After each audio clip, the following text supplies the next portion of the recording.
ഉൾവട്ടത്തിലേക്ക് സ്വാഗതം. മറുനാട്ടിലെ താമസക്കാലത്തിനിടയിൽ അതിപുരാതന ആശ്രമ ദേവാലയത്തിലെ സിമിത്തേരി ഭാഗത്ത് വന്ന് നിൽക്കുകയാണ് ഞാൻ. ഈ സിമിത്തേരി പള്ളി നിറയെ നിത്യതയുടെ ഓർമ്മപ്പെടുത്തലുകളാണ്. പ്രധാന ഭിത്തിയിൽ തന്നെ ഇങ്ങനെ എഴുതിയിരിക്കുന്നു: what you are today we ones wear.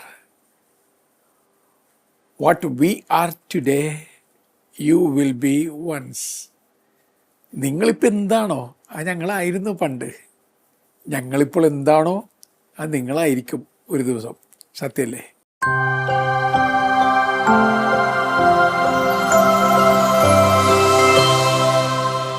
മനുഷ്യ, നീ മണ്ണാകുന്നു. ഇന്ന് ഞാൻ നാളെ നീ, ഇന്ന് ഞാൻ നാളെ നീ എന്നും പ്രതിധ്വനിക്കുന്നതൻ ഓർമ്മയിൽ. പഴയ കവിയുടെ വരികളൊക്കെ മനസ്സിലിങ്ങനെ മുഴങ്ങുകയാണ്. അവിടെ ചെന്ന് അകത്തേക്ക് പ്രവേശിക്കുമ്പോൾ ആദ്യം കാണുന്നത് ഒരു മണൽ ഘടികാരമാണ്. ഇന്നത്തെ തലമുറയ്ക്ക് ഈ മണൽ ഘടികാരം എന്താണെന്ന് പോലും അറിയില്ല. മണലിങ്ങനെ താഴേക്ക് ഊർന്നിറങ്ങിക്കൊണ്ടിരിക്കും.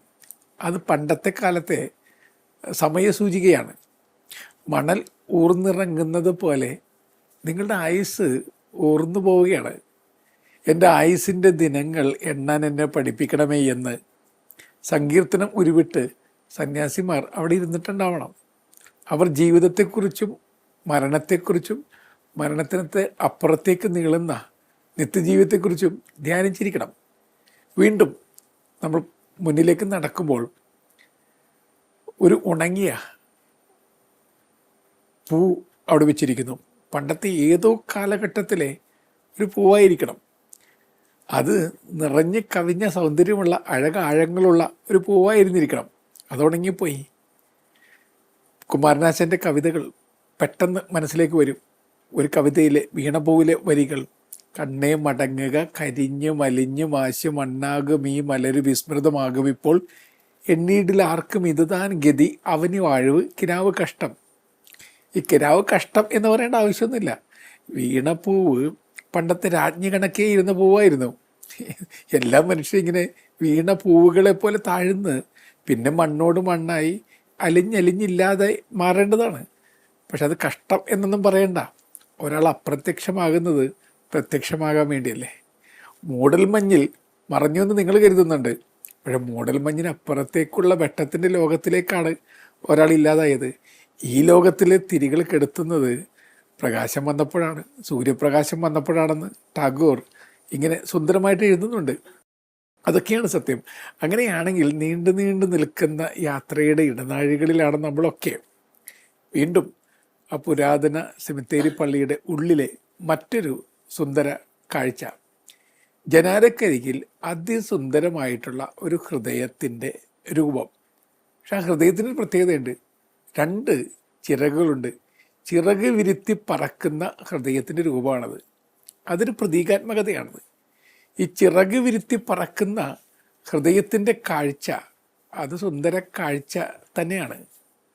ശരിക്കും പറഞ്ഞു കഴിഞ്ഞിട്ടുണ്ടെങ്കിൽ മരണമേ നിൻ്റെ ദംശനം എവിടെ എന്ന് പൗലോസ് അപ്പോസ്തലൻ്റെ വാക്കുകളാണത്. മരണത്തിന് നമ്മെ തോൽപ്പിക്കാനാവില്ല, നിങ്ങളെ തകർത്ത് കളയാനൊന്നും ആവില്ല. കാരണം മരണം ഒരു വാതിൽ തുറക്കലാണ്. വിശുദ്ധ ഐറേനിയസ് എഴുതിയതുപോലെ നിത്യതയിലേക്ക് തുറക്കപ്പെടുന്ന കറുത്തിരണ്ട വാതിലാണ് മരണം. അങ്ങനെ ചിന്തിച്ചു കഴിഞ്ഞിട്ടുണ്ടെങ്കിൽ മരണത്തെക്കുറിച്ചുള്ള പ്രത്യാശ നമ്മുടെ മനസ്സിൽ വന്നിറയും. അക്കരയ്ക്ക് യാത്ര ചെയ്യും സിയോൻ സഞ്ചാരികൾ മാത്രമാണ് നമ്മൾ. പിന്നെ ഈ ലോകത്തിൽ നമ്മളൊക്കെ ഗർഷോമുകൾ മാത്രമാണ്, പരദേശികളാണ്. ഈ മോശയുടെ മകൻ്റെ പേരാണ് ഗർഷോം എന്നുള്ളത്. അയാൾ മരിച്ചു കിടന്നപ്പോൾ അയാളുടെ കൂടെ ഉണ്ടായിരുന്നത് ഏതാനും വീടുകളുടെയും കെട്ടിടങ്ങളുടെയും പണിത്തരങ്ങളെക്കുറിച്ചുള്ള സ്കെച്ചുകളും അതോടൊപ്പം തന്നെ കുറേ ഭൂപടങ്ങളൊക്കെ ആയിരുന്നു. അത്രയൊക്കെയുള്ളൂ. നിങ്ങളുടെ സ്കെച്ചുകളും നിങ്ങളുടെ ഭൂപടങ്ങളൊക്കെ നിങ്ങളിവിടെ അവശേഷിപ്പിക്കേണ്ടി വരും. നിങ്ങൾ യാത്രികരാണ്. നിങ്ങൾ മറുലോകത്തിലെ യാത്രികരാണ്. അങ്ങോട്ടേക്ക് യാത്ര ചെയ്തിട്ട് അവിടെ സ്വന്തമായിട്ട് താമസിക്കേണ്ടവരാണ്. ഈ ഒരു ചിന്തയാണ് നമ്മളെയൊക്കെ നയിച്ചുകൊണ്ടിരിക്കേണ്ടത്. ഇനി നമുക്കല്പം ശാസ്ത്രീയതയിലേക്ക് കടക്കാം. ഈ കറുത്തിരുണ്ട നിത്യതയിലേക്ക് തുറക്കപ്പെടുന്ന വാതിലാണ് മരണമെങ്കിൽ ശാസ്ത്രീയമായിട്ട് അതിന് വല്ല പിൻബലമുണ്ടോ? പിൻബലമുണ്ട്. ശാസ്ത്രീയമായിട്ടുള്ള ധാരാളം പഠനങ്ങൾ നടത്തിയിട്ടുണ്ട്. തനാറ്റോളജി എന്നാണ് ഈ ശാസ്ത്രശാഖയ്ക്ക് പേര്. What happens after death? Is there a continuation after this physical death? From the physical world does a man go to another world which goes beyond physicality? ഇതൊക്കെയാണ് ഇതിൻ്റെ ചോദ്യങ്ങൾ. അപ്പോൾ അങ്ങനെയുള്ള കുറേ പഠനങ്ങളൊക്കെ നടത്തപ്പെട്ടിട്ടുണ്ട്. വളരെ രസകരമായിട്ടുള്ള പഠനം. വില്യം ബാരറ്റിൻ്റെ മരണക്കിടക്കയിലെ അനുഭവങ്ങൾ എന്ന പഴയകാല പുസ്തകം, അത് മരണക്കിടക്കയിൽ ആളുകൾ അനുഭവിച്ചിട്ടുള്ള അതീന്ദ്രിയമായ അനുഭവക്കുറിപ്പുകളാണ്. വളരെ രസകരമായ പല കാര്യങ്ങൾ അതിൽ വിവരിച്ചിട്ടുണ്ട്. അതായത് ബ്രെയിൻ ഡെത്ത് സംഭവിച്ചു എന്ന് സ്ഥിരീകരിക്കപ്പെട്ട് കഴിഞ്ഞു. പക്ഷേ ആളുകൾ അത്ഭുതകരമായിട്ട് ജീവിതത്തിലേക്ക് തിരികെ വരുന്ന അനുഭവം അങ്ങനെ ഉണ്ടാവാം. ലക്ഷങ്ങളിൽ ഒരാൾക്ക്, അതായത് നിങ്ങൾ 1,00,000 ആളുകൾ എടുത്ത് നോക്കിയാൽ ഒരാൾക്ക് അങ്ങനെ ഒരു അനുഭവം ഉണ്ടാവാം. അതിനാണ് നിയർ ഡെത്ത് എക്സ്പീരിയൻസ് എന്ന് പറയുന്നത്. നിങ്ങൾ മരിച്ചു എന്ന് ഡോക്ടർമാർ വിധി എഴുതി, പക്ഷെ അത്ഭുതകരമായിട്ട് ശാസ്ത്രത്തെ വെല്ലുവിളിച്ചുകൊണ്ടോ ശാസ്ത്രത്തെ അത്ഭുതപ്പെടുത്തിക്കൊണ്ടോ നിങ്ങൾ ജീവിതത്തിലേക്ക് തിരികെ വരികയാണ്. അങ്ങനെയുള്ള നിയർ ഡെത്ത് എക്സ്പീരിയൻസ് അനുഭവമുള്ള ആളുകളുടെ അനുഭവങ്ങൾ പങ്കുവെക്കുന്ന ഒരുപാട് പുസ്തകങ്ങൾ രചിക്കപ്പെട്ടിട്ടുണ്ട്. അതിലെ പയനിയേഴ്സ് എന്ന് പറയാവുന്നത് doctor Raymond Moody, doctor കുബ്ലർ rose, അവരാണ്. ഇവർ രണ്ടുപേരാണ് പയനിയേഴ്സ്. ലൈഫ് ആഫ്റ്റർ ലൈഫ് എന്ന പേരുള്ള അതിസുന്ദരമായ പുസ്തകമുണ്ട്. അതിലെന്താണ് വിവരിക്കുന്നത്? അതിൽ വിവരിക്കപ്പെടുന്ന കാര്യങ്ങൾ വളരെ ശ്രദ്ധേയമായ കാര്യങ്ങളാണ്. അതൊന്ന് നമുക്ക് ശ്രദ്ധിച്ചെന്ന് കേൾക്കാം. ഒരാൾ മരിച്ചു എന്ന് ഡോക്ടർമാർ വിധി എഴുതുന്നു. Near death experience. ആദ്യത്തെ അനുഭവം എന്താണ്? ഇവർ പറയുന്നത് അവരുടെ ശരീരത്തിൽ നിന്ന് എഴുന്നേൽക്കുന്ന പോലെ ഒരു അനുഭവം. അതായത് അവരുടെ സോ കോൾ ഡെഡ് ബോഡി അവിടെ കിടക്കുന്നുണ്ട്. പക്ഷെ അവർ ആ ബോഡി വിട്ട് ബോഡിക്കതീതമായ ഒരു ശരീരത്തോടു കൂടി എഴുന്നേൽക്കുകയാണ്. അവർ നോക്കുമ്പോൾ ബന്ധുക്കളൊക്കെ കരയുന്നുണ്ട്, അവരെ ആശ്വസിപ്പിക്കണമെന്ന് ആഗ്രഹമുണ്ട്. പക്ഷെ ഇപ്പോൾ ശരീരമെന്ന മീഡിയം ഇല്ലാത്തതുകൊണ്ട് ആരെയും തൊടാനോ തലോടാനോ ആശ്വസിപ്പിക്കാനോ പറ്റുന്നില്ല. ആ ഒരവസ്ഥ. രണ്ടാമതായിട്ട് പെട്ടെന്നൊരു വിചിത്ര സ്വരം. ഭൂരിഭാഗം ആളുകളും വളരെ സംഗീതാത്മകമായിട്ടുള്ള സ്വരമാണ് കേട്ടിട്ടുള്ളത്. അതായത് ഭൂമിയിൽ പരിചിതമല്ലാത്ത വിധത്തിലുള്ള സംഗീത സാന്ദ്രമായ ശ്രവണ സുഖമുള്ള ഒരു സ്വരം. ചുരുക്കം ചില ആളുകൾ ചങ്ങലയുടെ സ്വരമൊക്കെ കേട്ടിട്ടുണ്ട്. ഭൂരിഭാഗം ആളുകളും ഈ സുന്ദരമായ പാട്ടനുഭവത്തിലൂടെ കടന്നു പോവുകയാണ്. പെട്ടെന്ന് ഒരു കാറ്റിൽ പെട്ടതുപോലെ, സുഖമുള്ള കാറ്റെന്നാണ് പറയുന്നത്, സുഖമുള്ള കാറ്റെടുക്കപ്പെട്ട പോലെ അവർ ഉയർന്നു പോവുകയാണ്. ഈ അപ്പുപ്പം താഴെ കണക്കെ അവരിങ്ങനെ പറന്ന് അങ്ങ് പോവുകയാണ്. പറന്നു പോകുമ്പോൾ അവർക്ക് ഭൂമിയിലെ കാഴ്ചകളൊക്കെ കാണാം. അവരിപ്പോൾ ആകാശത്തിൻ്റെ അങ്ങേച്ചെരിവിൽ കാറ്റിൻ്റെ ചിറകിൽ സഞ്ചരിക്കുന്നവരെ പോലെയാണ്. അങ്ങനെ പോകുന്നതിനിടയിൽ അവർ വലിയ ആനന്ദം അനുഭവിക്കുന്നുണ്ട്. നേരത്തെ പറഞ്ഞതുപോലെ പാട്ട് ചിറകുമുളപ്പിച്ച് കൂടെ സഞ്ചരിക്കുന്നുണ്ട്. അവരുടെ ഉള്ളിൽ വലിയ സന്തോഷമുണ്ട്, പറഞ്ഞറിയിക്കാനാവാത്ത, വാക്കുകൾക്ക് വിവരിക്കാനാവാത്ത സന്തോഷം. ഇനി ഇടയ്ക്ക് അവർ മരിച്ചുപോയ ബന്ധുക്കളെ കണ്ടുമുട്ടുന്നു. A happy reunion, home coming അനുഭവമാണ്. പല ആളുകളെയും മരിച്ചതിന് ശേഷം ഒരിക്കലും കണ്ടെത്തുമെന്ന് കരുതാത്ത ആളുകളെയൊക്കെ കണ്ടെത്തുകയാണ്. അവരെയൊക്കെ കണ്ടെത്തുമ്പോൾ വല്ലാത്തൊരു ഹാപ്പിനെസ്. പിന്നെ എല്ലാവരും തന്നെ ഒരു വലിയ റേഡിയേറ്റിംഗ് ലൈറ്റിന് മുമ്പിൽ എത്തി നിൽക്കുന്ന അനുഭവം ഉള്ളവരായി മാറി. പ്രശാന്തതയുള്ള സൗമ്യ സ്വച്ഛ സാന്ദ്ര സാന്നിധ്യമേകുന്ന ഒരു ലൈറ്റ്. ചിലരതിനെ ജീസസ് എന്ന് വിളിക്കുന്നു, ചിലരതിനെ ഏഞ്ചൽ എന്ന് പറയുന്നു, ഗ്രേറ്റ് പവർ എന്ന് വിളിക്കുന്നു. ഏതായാലും അങ്ങനത്തെ ഒരു പവറിന് മുമ്പിൽ അവർ വന്ന് നിൽക്കുന്നു. ലൈറ്റ് കരുണയോടുകൂടി ഇവർ നോക്കിക്കാണുകയാണ്. ലൈറ്റ് അവരോട് പറയുന്നത്, ഇവാലുവേറ്റ് യുവർ ലൈഫ്, നിങ്ങളുടെ ജീവിതം ഒന്ന് വിലയിരുത്തുക. പെട്ടെന്ന് അവരുടെ ഇതുവഴിയുള്ള നാൾ വഴികൾ, ജീവിതത്തിൻ്റെ നാൾ വഴികൾ ഓരോന്നായിട്ട് അവരുടെ മുമ്പിൽ തുറക്കപ്പെടുകയാണ്. ചില നേരങ്ങളിൽ ഇവർ കരഞ്ഞുപോയി, ജീവിതത്തിൻ്റെ വല്ലായ്മകളോർത്ത്, പൊള്ളത്തരങ്ങളോർത്ത്, വീഴ്ചകളോർത്ത്. ചില നേരങ്ങളിൽ ഇവർ കുറ്റബോധം കൊണ്ട് പിടഞ്ഞു, നീറി, എരിഞ്ഞു. ചില നേരങ്ങൾ അവർ സന്തോഷിച്ചു. ഇങ്ങനെ ജീവിതം മൊത്തത്തിൽ ഒരു സിനിമ കാണുന്ന പോലെ അവർ കണ്ടുകൊണ്ടിരിക്കുകയാണ്. പക്ഷേ കരുണാർദ്രതയോടുകൂടി ദൈവം അവരെ ഒരു തരത്തിലും വിഷമിപ്പിക്കുന്നില്ല. എല്ലാം കാണുവാനും കേൾക്കുവാനും അനുവദിച്ചുകൊണ്ട് ദൈവം അങ്ങനെ നിൽക്കുകയാണ്. ഇത്രയും അനുഭവങ്ങളൊക്കെ കഴിഞ്ഞപ്പോൾ ദൈവം പറയുന്നു, it's not a time for you, നിങ്ങൾക്ക് സമയമൊന്നുമായിട്ടില്ല, മടങ്ങി പോവുക. ഈ ഇൻ്റർവ്യൂ ചെയ്യപ്പെട്ട എല്ലാ ആളുകളും പറയുന്നത് അവർക്ക് ആ വാർത്തയാണ് ഏറ്റവും സങ്കടകരമായത്, മടങ്ങി പോകണമെന്നുള്ള വാർത്ത. ആരും മടങ്ങി വരാൻ ആഗ്രഹിച്ചില്ല. അത്രയ്ക്ക് സന്തോഷമുള്ള, അത്രയ്ക്ക് ഹൃദയത്തെ തൊടുന്ന, അത്രയ്ക്ക് സംഗീതമയമായ ഒരു അന്തരീക്ഷത്തിൽ നിന്ന് വരാൻ ആർക്കാണ് താല്പര്യം? വെട്ടത്തിൻ്റെ ആ ലോകം വിട്ട് അവർ സങ്കടത്തോടുകൂടി മടക്കയാത്ര നടത്തുകയാണ്. ഞാൻ നേരത്തെ പറഞ്ഞല്ലോ, ലക്ഷങ്ങളിൽ ഒരാൾക്കാണ് ഇങ്ങനെ അനുഭവം ഉണ്ടാകുക. ഇങ്ങനെ ലക്ഷങ്ങളിൽ നിയർ ഡെത്ത് എക്സ്പീരിയൻസ് ഉണ്ടായ ഒരാളെ എനിക്ക് പരിചയമുണ്ട്. വ്യക്തിപരമായിട്ട് വളരെ അടുത്ത പരിചയമുള്ള നല്ലൊരു ചങ്ങാതിയായിരുന്നു അദ്ദേഹം. അദ്ദേഹം മരിച്ചു. പക്ഷേ മരിക്കുന്നതിന് മുമ്പ് ഒരിക്കൽ അദ്ദേഹത്തിന് ഹാർട്ട് അറ്റാക്ക് വന്ന് അദ്ദേഹത്തിൻ്റെ ഡെത്ത് സ്ഥിരീകരിക്കപ്പെട്ടതാണ്. എറണാകുളത്തുള്ള പ്രമുഖമായൊരു ആശുപത്രിയിൽ മരിച്ചുവെന്ന് ഡിക്ലെയർ ചെയ്യപ്പെട്ടു. ഇനി അദ്ദേഹം പറയുന്നത് അതിനുശേഷം ഈ നേരത്തെ പറഞ്ഞ വിധത്തിലുള്ള അനുഭവം അദ്ദേഹത്തിനുണ്ടാകുകയാണ്. ശരീരത്തിൽ നിന്ന് എഴുന്നേക്കുന്നൊരു അനുഭവം. പിന്നെ ആശുപത്രിയുടെ ഭിത്തി തുരന്ന് ഏതോ ഒരു കാറ്റിൽ അദ്ദേഹം പുറത്തേക്ക് പോവുകയാണ്. ആരോ ശക്തമായിട്ട് എറിയുന്നത് പോലൊരു ഫീലാണ്. പേടിയൊന്നുമല്ല, സന്തോഷകരമായ അഡ്വഞ്ചറസ് ആയിട്ടുള്ളൊരു യാത്രയെന്നാണ് അദ്ദേഹം എന്നോട് പറഞ്ഞത്. അതോടൊപ്പം അദ്ദേഹവും വളരെ സുന്ദരമായിട്ടുള്ള പാട്ട്, പറഞ്ഞറിയിക്കാനാവാത്ത ഭാഷയിലുള്ള പാട്ട് കേട്ടു എന്നാണ് പറയുന്നത്. അങ്ങനെ പോയിക്കൊണ്ടിരിക്കുന്നതിനിടയിൽ താഴെ വാഹനങ്ങൾ പോകുന്നതും മറ്റും അദ്ദേഹം കാണുന്നുണ്ട്. പക്ഷേ ആ യാത്ര ഒരു ഉല്ലാസയാത്രയാണ്, സന്തോഷത്തിൻ്റെ യാത്രയാണ്. അത്രയുമായപ്പോൾ പെട്ടെന്ന് എതിർദിശയിലേക്കൊരു കാറ്റ്. സമയമായിട്ടില്ലെന്ന് ആരോ ഉള്ളിൽ പറയുന്നു. ആ പുതിയ കാറ്റിൻ്റെ വേഗത്തിൽ അദ്ദേഹം ആ ആശുപത്രിയിലേക്ക് വീണ്ടും എടുക്കപ്പെടുന്നു. ബെഡിൽ വന്ന് വീണ്ടും വീഴുന്നു. അപ്പോൾ അദ്ദേഹം എന്നോട് പറഞ്ഞത് വല്ലാത്ത സങ്കടവും ദേഷ്യവും എല്ലാം വന്ന് ഈ ശരീരത്തിലേക്ക് വീണതിന് ശേഷം അടുത്തു നിന്നൊരു ഡോക്ടറെ പിടിച്ചൊരു ചവിട്ടി എന്നൊക്കെ പറയുന്നു. ഞാൻ ഈ ഡോക്ടറുമായിട്ട് സംസാരിച്ചു. അവർ പറഞ്ഞു ഇതെല്ലാം പറഞ്ഞത് അക്ഷരാർത്ഥത്തിൽ ശരിയാണ്. ദേഷ്യത്തോടു കൂടി ചവിട്ടി എന്നൊക്കെ പറയുന്നതും സത്യമാണ്. ഇതെല്ലാം സംഭവിച്ചിട്ടുണ്ട്. എന്നെ കേട്ടുകൊണ്ടിരിക്കുന്ന പ്രിയപ്പെട്ടവരെ, ഞാനിപ്പോൾ ശാസ്ത്രത്തിൻ്റെ വഴിയിലൂടെയാണ് സഞ്ചരിക്കുന്നത്.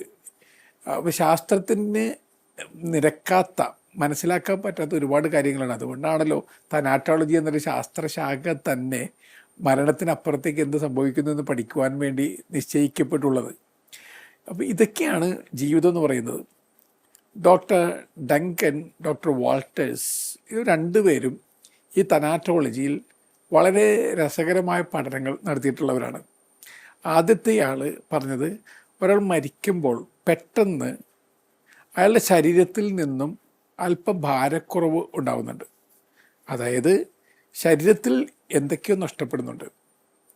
നമ്മുടെ വിശ്വാസം അനുസരിച്ച് ആത്മാവ് ശരീരത്തിൽ നിന്ന് വേർപിരിക്കപ്പെടുന്നു. വീണ്ടും ഡോക്ടർ വാൾട്ടേഴ്സ് പറയുന്നത്, ഒരാൾ മരിച്ചു കഴിയുമ്പോൾ ഒരു വാതക ശരീരം രൂപപ്പെടുന്നുണ്ട്. അയാളുടെ സാധാരണ ശരീരത്തിനപ്പുറത്തേക്കുള്ളൊരു വാതക ശരീരം. ഈ വാതക ശരീരം എന്നൊക്കെ പറയുന്നത് നമ്മൾ ആത്മാവിൻ്റെ സാന്നിധ്യത്തിലേക്കുള്ള വിരൽ ചൂണ്ടലായിട്ട് മാറുന്നില്ലേ?